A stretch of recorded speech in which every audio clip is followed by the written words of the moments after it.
So first of all, I'd like to say welcome and a huge welcome to everybody. So I'm Nicola Qual, one of the co-founders of AI Marketers Guild APAC, along with my colleagues Sushmita in Singapore and Daksh and Nadi, who will be joining us soon from India. So excited to be here and grow this community across Asia Pacific. So before I introduce our guest speaker today, those new to the community, a quick background of who we are. So AI Marketers Guild was the brainchild of a US marketer, David Berkowitz, and after launching 2 years ago, has grown to be a significant community in North America. And so we wanted to create a regional community that showcased local pioneers in AI tools and applications, marketing best practice, integrating AI, and of course, world-class AI thought leaders with monthly webinars like this. So excited to brief one of these thought leaders today. So I'm going to introduce our next speaker, Sidi Lemine, who's a globally experienced brand strategist and qualitative researcher with over 18 years, or we'll just say round it down or up 20, leading strategy, research, and innovation projects across 50 countries, which is kind of crazy. Has been supporting, billion-dollar brands from Pepsi to Unilever to P&G to Netflix to Google, you name it. He's done research for them. So, but where Sidi's passion has gone into how to apply kind of this two-sided coin of, empathy-driven qualitative techniques with these kind of cutting-edge AI capabilities. And how do you uncover those human truths, with the technology threaded throughout? So really excited today as Sidi's going to be taking us through kind of this new wave of AI-moderated qual research, but learning how, threading in AI emotion recognition. So there's a lot of words, a lot of phrases in there, Sidi, so I'm excited to hear more. And I'm going to hand you over to Sidi now. So thank you. Thanks, Nikki. So pleasure to be here and pleasure to share. I think that the AI Marketers Guild has been a fantastic resource for all of us to share and to come together. And so just very excited to share my modest contribution. So like Nikki said, I've been in research. I've been in marketing and brand strategy for the last, going on 20 years.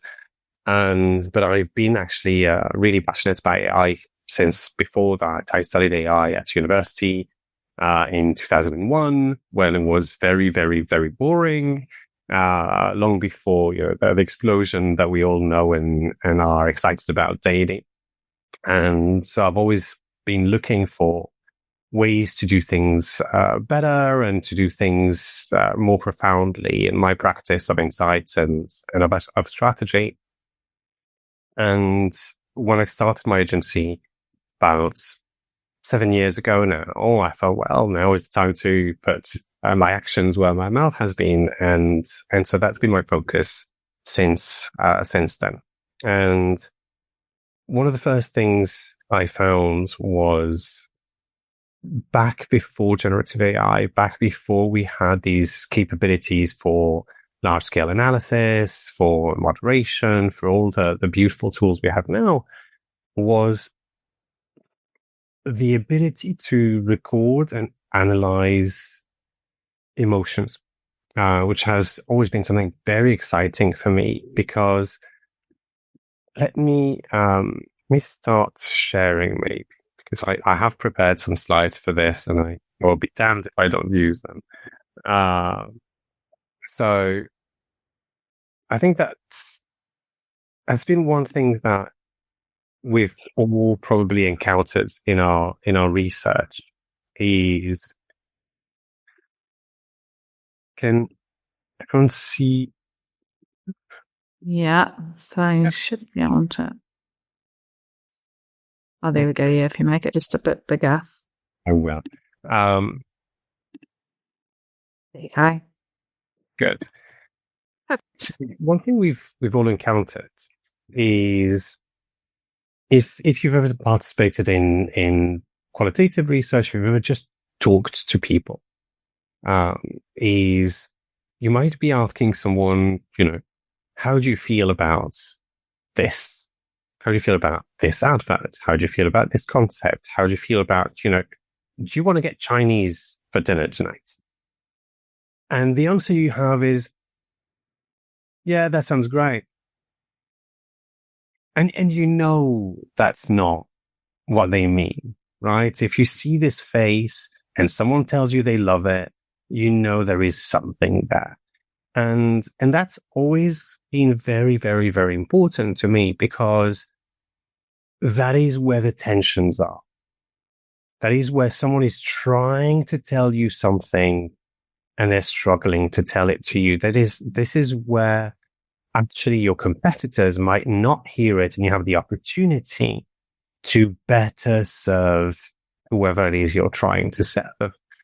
And one of my issues even before considering AI has been, if you hear this and you realize it and you hear it over and over again, and you realize there is this tension there where you have to dig a little bit deeper and you have to tell people, no, be honest with me. The issue is, you might know what the problem is, and you might have this very important data point, which is that people are anxious or doubtful or a little bit angry about something or shameful about what they're trying to say. But how are you going to use that? How are you going to go to senior leadership and say, there was a vibe? This is what everyone said, and they're going to say, okay, show me the quant data, show me the quotes. What did people say exactly? You're going to do your word cloud, but this face is going to be absent from your report. And even if you show the videos, it's very anecdotal. It's not something that a company can base a $100 million investment on. And so there is a big risk here of not just losing a data point, but losing a very important data point, because emotions are really what drive us and what drive consumption, what drive purchase decision. And we know that AI moderated research has become just really mainstream. I mean, particularly for us, for anyone watching this with AIMG. And it has all these incredible benefits, right? We all love it. It's incredibly fast. It's much cheaper on average. These are all our own internal statistics. But because we do it day in, day out, it's much more scalable, right? Compared to anything traditional with anything remotely qualitative, because we can have it simultaneously and just don't need to have a very experienced moderator doing everything. But it's very flat. The results, compared to anything qualitative where you can actually talk to people, the results can fall flat. And it's been something that I've been very anxious about when we integrated AI moderation, when it got good enough, was, well, this is great. It means that instead of doing 8 or 10 interviews for my concept test or for my consumer experience, I can do 50, and I can do that in half the time, which is amazing. But obviously, if I'm going to sit down and watch the recording of each one of these to check, how did they feel, etc., that defeats the purpose. I'm going to use AI analysis, and I'm going to run all of this analysis very quickly. And what I end up with is something that feels flat. Sometimes it's got everything in there, but I can't be sure that it has everything in there. So I have this sort of latent anxiety about it. And this is where, from the beginning, before emotion and before AI moderation, we have been using emotion recognition. And emotion recognition works in a lot of different ways. The one we use the most of, because it's just the most convenient, is voice analysis. How voice analysis works, it analyzes the tone of the speaker. It's not language dependent. It's not accent dependent. It works pretty much with anyone, anywhere. And it analyzes the pitch, the tone of the voice, And it just gives you a valence, a certain amount of data on what are the key emotions that the person is feeling at that point in time, regardless of what they're saying. And the other one that is incredibly popular is facial expression analysis, right? Which again, very interesting because it's micro expressions. It's things that we may register subconsciously, but they're not. When I say emotion analysis, expression analysis, it's not like the algorithm is going to see this and think happy and see this and think sad. They're much, much, much more tinier expressions, movements of the face. And they are the things that you'll see someone happy and you'll think, that's not a very happy smile. There is something there. And that's what the AI catches and gives you an output saying, seconds, between 1 minute and 1 minute 25, the person was actually very happy. But then at that point, there was a spike in their anxiety, for example. And so if you're, say, testing an advert, you can actually just run the advert and you don't really have to ask questions. You don't have to ask, did you like it? How did you feel about the child, finding his lost toy? Because you can see it on the graph. You can see that's the moment where really they got engaged and they got excited and the happiness spiked and the anxiety went down.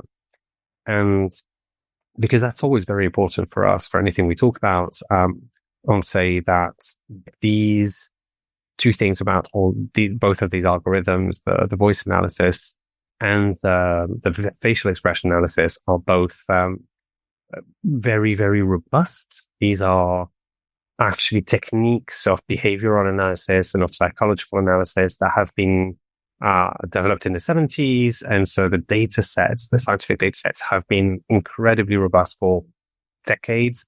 And so now we have, in peer-reviewed scientific studies, we have maybe 85, 90% accuracy on both sides. But also they're very privacy safe. So at least all the partners we work with have very secure servers and anonymized methods of analysis, where the video, the personal information is not stored, but is immediately scraped as it is analyzed. So both very, very powerful and to me very exciting ways of getting hard data on emotion. And just to, instead of just talking myself in circles, there are a couple of case studies without too much detail. We run, JCAT runs campaign tests and campaign development studies all the time. And one thing we find is when we get different scripts, very often we're sort of stuck by testing the script itself. But we know that the way an execution is handled can really change everything, right? It is all in that emotional impact, in that visual impact, in that detail. So one thing we do a lot of is we test the scripts and we have discussions about them. And actually these days, a lot of it we can do just, we do a first run with that participant and then a second one with participants. But we're able to do some very quick rough cuts with very minute differences, stuff that most people would be hard pressed exactly to say what was the difference between the two. But because we're able to record their emotions live, their subconscious emotions live on a second by second basis, we can see where the peaks are and how strong they are and whether they correlate with what we're trying to do. And we know that if we get the right response at the right time, we will get higher rapport. We will we'll move the needle on the brand metrics. And I'm just going to pause here, and I'm guessing one thing that always comes up when someone hasn't really been exposed to this technology for a long time is, can machines really understand emotion? Which is a very deep-rooted question. I think it's very valid, and I spent most of my life fighting with my own family about it. And instead of going into the semantics and the philosophical implications of what is understanding emotion, what is measuring it, etc., I'm just going to send you to one place, which is there's a company called Hume AI, HUME.ai. And they have a voice AI called EVI. And if you go to their website, there's a little demo. You can talk to it. It's just like having a voice mode ChatGPT, but their EVI is emotionally connected. And what that means is it reads your emotion in your voice in real time, and it responds empathetically in the same way. And it is the most engaging conversation you can have today. It's like immediately like talking with an old friend. It's incredible. Instead of having the really robotic, oh, what would you like to talk about today? You get a flow that is warm, that is caring, that will find your anxiety, that will respond to your excitement, etc. And so, does it understand emotion? I don't know. But it reads it and it reacts to it extremely well. And so to me, that's sort of proof in the pudding that yes, we can read emotion and we can do something with it. And so to get back to this case study, the big thing for me was not just to be able to advise my clients and to be able to get a better advert out there and to get better sales, which we did. But it was to be able to go back to senior leadership and to say, we chose this script and this cut of this script because it had a higher emotional response. Not because people said they like it, not because people think they like it, but because we know they like it. And because it had 25% more joy at this point.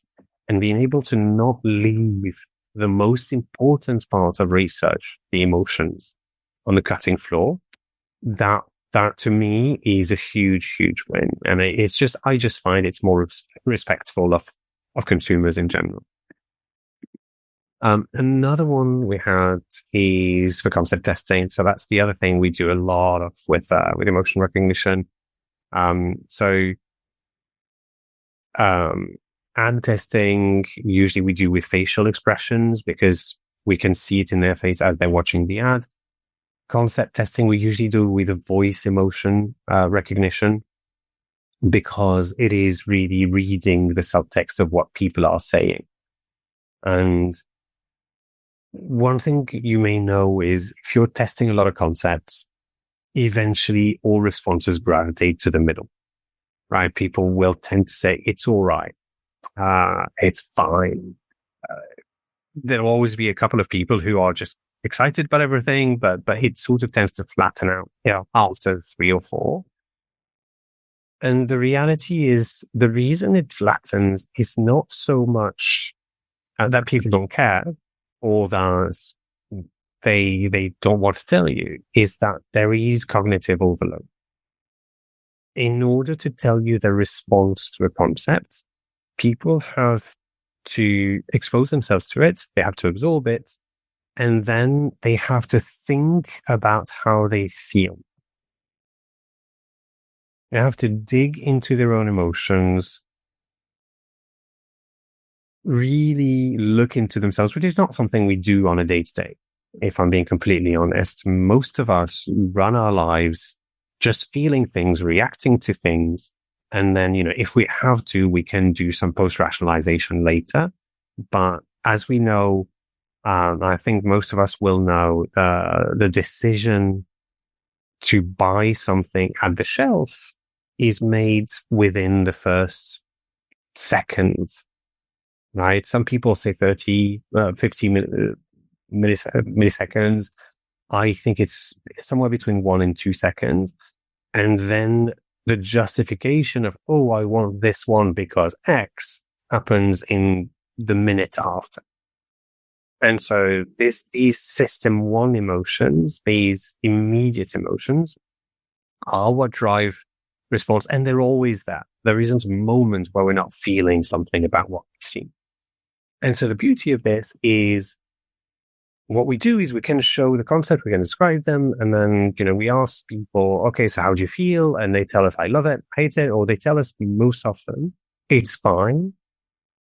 But in that voice, in the way they say fine about concept A and fine about concept B, we can feel the spike of either emotion or anxiety or anger or just flat out nothing that they haven't processed yet, that they haven't thought about yet, but it's there and it will remain there for very long.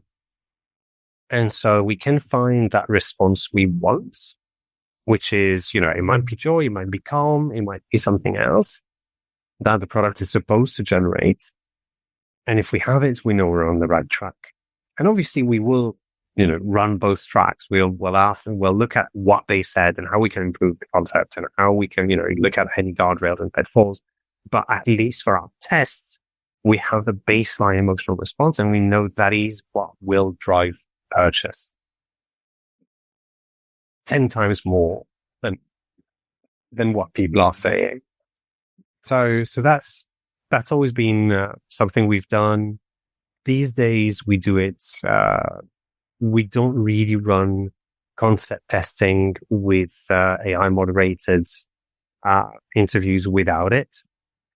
Because once again, there is always this risk. I cannot personally ask my clients to make a huge investment in innovation without being able to tell them how people felt. Not what they thought, not what they said, how people felt about their innovation ideas. And this is for me the only way to do it at scale, at speed, and at costs. So from here, you should be able to think, being able to know how people feel subconsciously before you ask them should have some obvious applications for you. If you're doing any sort of marketing, that's what you're looking for. CX is something we use it a lot for in A/B testing, in product development, in various ways, in both tech and experiential, and a lot of others, even in fashion, we've been using just brand health in general. Being able to how people actually feel about your brand and the competitors, because when you talk to people, there's always a second guessing. Oh, which brand is this for? Who am I going to offend? Should I be nice? And the thing is, they can say whatever they want. You will know how they feel. And lastly, perhaps every qualitative researcher's favorite field, exploratory research. So, early stream, just what do people want? What do people need? Where are the white spaces? What is going to be a fertile territory for our next campaign and so on?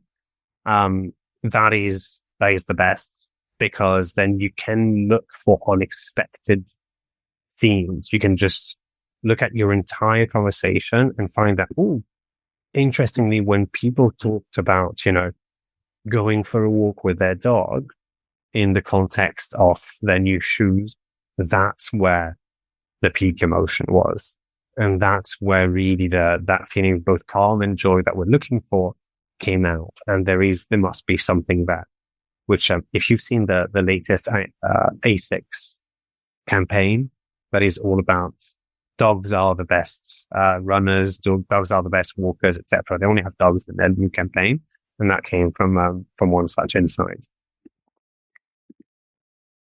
And so, the question is, how do I do it? What do I do now? And it doesn't need to be the first thing you offer to your clients. It doesn't need to be the first thing you propose to your stakeholders.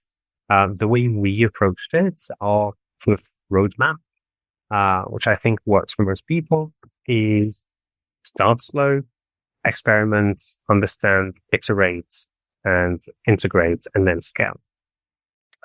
And so it is something that is very easy to add to traditional methods. To any sort of qualitative research you have, you can just, as long as you have reporting, either audio or video, you can run emotion analysis. And interestingly, you can run it on past research as well. If you want to data mine your research to understand how people felt, it probably hasn't changed. Emotions don't change as much as thought and culture. Emotions are deep-seated. And so if you have those recordings, you can just upload them on a platform and run your emotion overlay. Check that it fits, that you didn't miss anything. Because if you missed anything, that's not a problem. That's actually a huge win. You realize that you have now another layer and a contrasting data point that your competitors don't have. Once you're comfortable and you really understand how it works, integration is where you really start to see the big results, because from that point, you can propose AI moderated qualitative without the usual pushback of, will it be lower quality? Right? The trade-off for all of us AI enthusiasts has been, first there was all of the data safety, and then there was, all of the hallucinations, etc. But now the most common pushback is, okay, I know it's faster, I know it's cheaper, but will it be as good? And now you're able to say, actually, we're not losing anything. If we're actually getting better results because we have quantified the emotion. We're not just relying on a moderator saying, oh, I had a hunch, I had a gut feeling that people were uncomfortable. You can say, no, look, they were uncomfortable. The data shows it. And once that's done and you've been running it for a while, one thing about it is none of the big interview platforms currently really offer integrated emotion recognition, something we're working on. It's just a different mindset, I guess, between the two cultures. So it does take taking your recordings, lifting them, putting them in the other. And so the next step is what we did a couple of years ago. It's just to completely automate your workflows, get that integrated. All of the good platforms have fantastic APIs and SDKs. And so you can just do that automatically and have your results, same day, like we're getting really spoiled with. So yeah, that's sort of my big, recommendations for you is think of AI as a depth multiplier, which is a new way of thinking about it. AI can absolutely get you deeper and more in tune with people, rather than just thinking of speed and maybe budget. It's about your insight quality.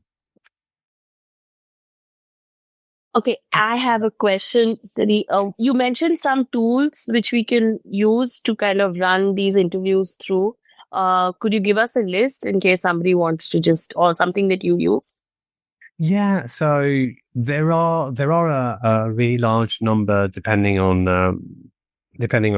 the level of complexity of detail that you want, how much personal investments you want in learning how to use them, etc. The one we've been working with for many years for voice emotion recognition is called PHEBI. PHEBI. PHEBI. PHEBI. Okay. Phoebe AI. Mike and Mark are fantastic guys. They've worked with everyone. They're based in Chicago. And tell them I said hi. There are a couple of others for voice emotion recognition. Some of them are incredibly powerful, but incredibly complex. Hume AI that I mentioned earlier has a great API, but instead of giving you, 5 or 7 emotions, they will deconstruct the voice into, I think, 42 different emotions, which from a psychological point of view, from a scientific point of view, is incredibly exciting and powerful. From a marketing point of view and thinking about how you're going to build your report, it is a little bit of an overwhelming. It's a little bit. So, and there are a few in the middle with various levels of robustness, automation, etc. For facial expressions, it is a little bit trickier to integrate. The leaders in the field, uncontested, are Affectiva, AFFECTIVA. They've been doing it before anyone else. They've got incredible data sets. Their SDK is what it is. And they've been working with, the giants of the world for years now. So they're at a little bit at that stage where if you're just a tiny independent trying to work with them, it might be a little bit of work, but it's worth it for the data quality. And then there are some others that are, there are a few that are a little bit scrappier. There are a few platforms that are really specialized in ad testing, for example, and that's all they do. You just show a video, you get the results, and that's it. And they're maybe easier, but they have their limitations as well. So if anyone wants to chat, my email's at the bottom of this page. It's like anyone who asks you, oh, what's the best tool in AI for this? Yeah. Always going to be a 2-hour conversation because there's a new one. Sure. Yeah. So I'm always happy to talk.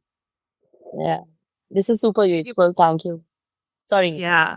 No, sorry, I just got one final question, but which could go down a rabbit hole. But so synthetic personas or virtual personas, which, and I was thinking it's either synthetic personas, but you could also have the same conversation around agents. And, as we're moving into the agentic era. So using this technology, because I know with some of the virtual personas, they're getting trained just off transcripts and large data sets. But of course, there's they haven't yet taken it to that next level. I think the Stanford methodology that many are using doesn't have that as part of their approach. So, what do you see as, I guess, an opportunity or a way that this tech could be used to enhance those type of personas? Yeah, it's a great question.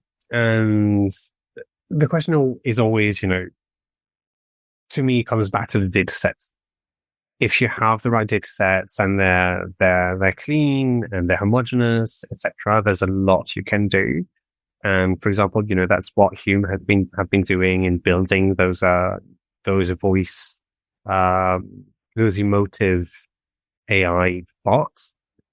So I think being able to predict the actual emotional response of, having personas that are actually emotive, the opportunity there is immense. I will say there are a couple of cases that come to mind. There is a company called VoiceSense, that was started, I think, by 2 ex-Israeli intelligence agents. And they developed a technology that is used by intelligence agencies, but Qual, to try and sort of determine what kind of person, what kind of mindset you're in, rather than, are they feeling anxious? Are they feeling happy? It's a much more complex sort of persona-driven analysis. And their claim is that once they've ran a characterization of your, of a number of calls you've had maybe with your customers, they can categorize any person with 2 seconds of voice and say, this is someone who's calling because this is a buyer that is driven by risk reduction. This is someone looking for a deal. This is, and they can do that with so much nuance, and they've got great results. So if you can integrate that with the big LLM stuff we've been doing, yeah, you've got a literal, I mean, maybe too powerful for me to think about. Well, Dax, what were you going to jump in? Because you're dealing in this world of voice and building agents. Dax is taking over the world with agents. Excellent. Hi, Sidi. Thanks for the great session. I was testing Hume AI about 6 months back when they had first launched. And I was actually thinking about what could be built. And I don't know if you heard of this company called Sesame. Sesame was also sort of, quick to sort of be on the spectrum. No. So you have not heard of Sesame.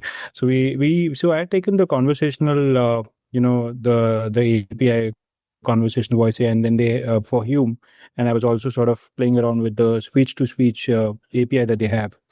One of the challenges that I faced with the deployment of this from a consumer standpoint was, when you probably talk about building something like a mental health coach, that's where there's a great utility.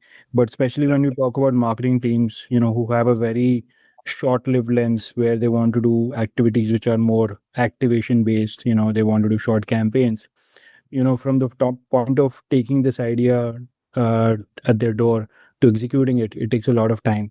So I felt that, something like Hume, and even I haven't tested the first one that you talked about, but I've largely dabbled a lot with Hume and Sesame. I thought the use case is more for creating solutions which are more productized rather than, campaign kind of a layer. I don't know what your experience has been. Yeah, no, absolutely. I think Hume is something I've been playing with because it's the best tool in the world for what it does. And so I was just desirous to deal with them and to work with them. And they're an incredible team of scientists. But I completely agree with you. I think the opportunity for us as marketers is something that is a lot more productized and that is a lot more simplified. I think one of the issues is, the people who are, in order to develop a good emotional recognition, a reliable, robust emotional recognition platform, you have to have a lot of science behind it. And always by definition, scientists think very differently from us. But I think in all of my successful relationships with AI platforms, it has been a partnership of, a long-term partnership of building something together with what they have, because they know they have something amazing and they're not sure how to make money with it. And I know there's money to be made. I have no idea how the thing actually deeply works. So, you have to join it together. But I think,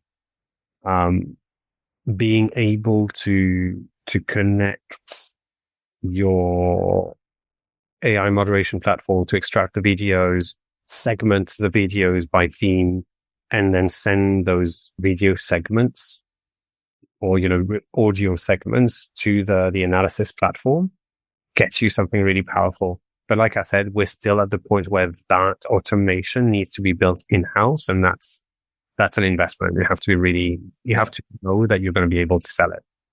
Yeah, makes sense. So for now, what I'm telling everyone is, if something is really sensitive, and if it's a subject where people are not instinctively telling the truth.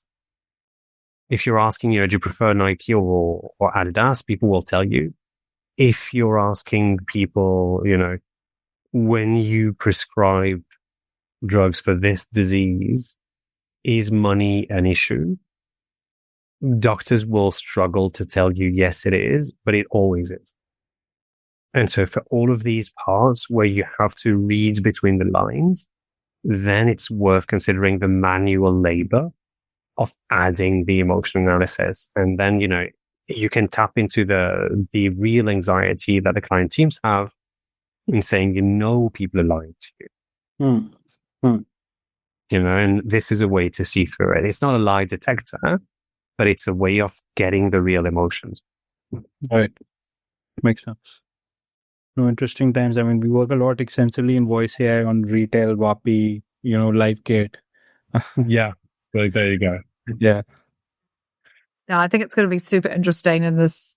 I just think this next evolution, I think that's a whole other topic. But with it, as people are building out agents, and I know of a company, they've put them, they're now part of their organizational chart. So they're actually sitting alongside employees. And so, yeah, if your agent isn't truly trained in the human nuance of it, I just think as we continue to go down this humanizing pathway with agents, that this has to play a role, or has to become almost like it's just as much what you're training it as how you're training it. Yeah.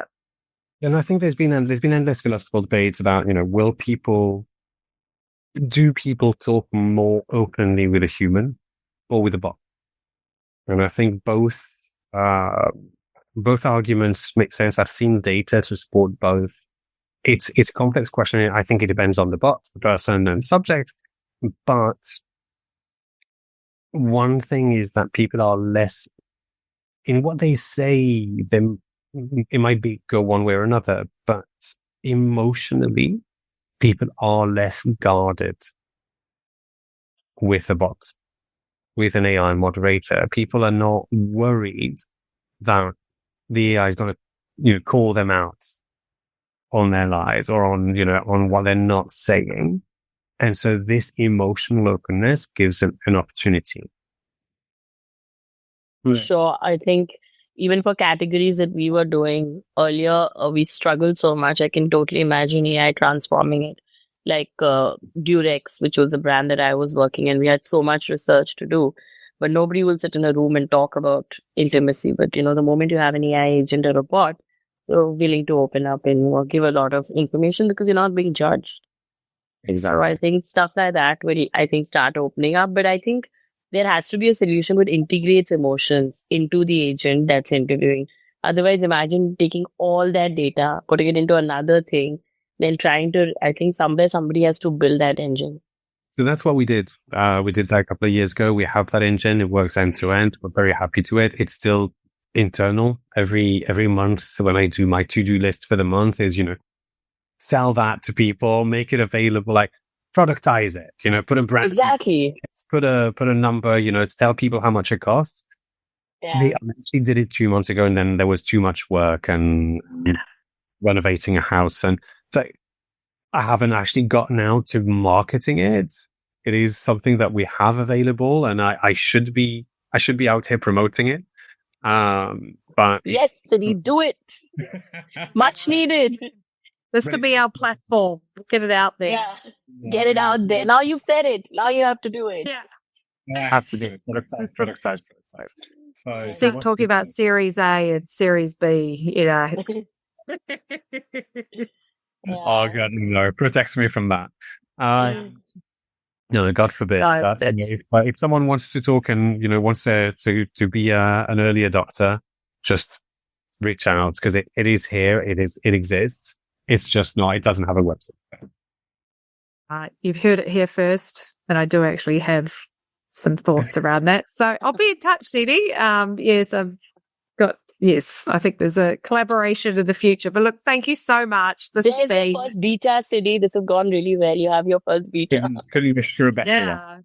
Yeah, there we go. But no, fantastic. And I think integrating sort of the qualitative research side, which often doesn't come up when we're talking about AI and marketing. So, that human element is so important, and capturing human nuance and that unique thing that makes us human, emotions. So, yes, so really, really privileged you could join us today. And yes, all the best. And yes, I will talk to you very soon.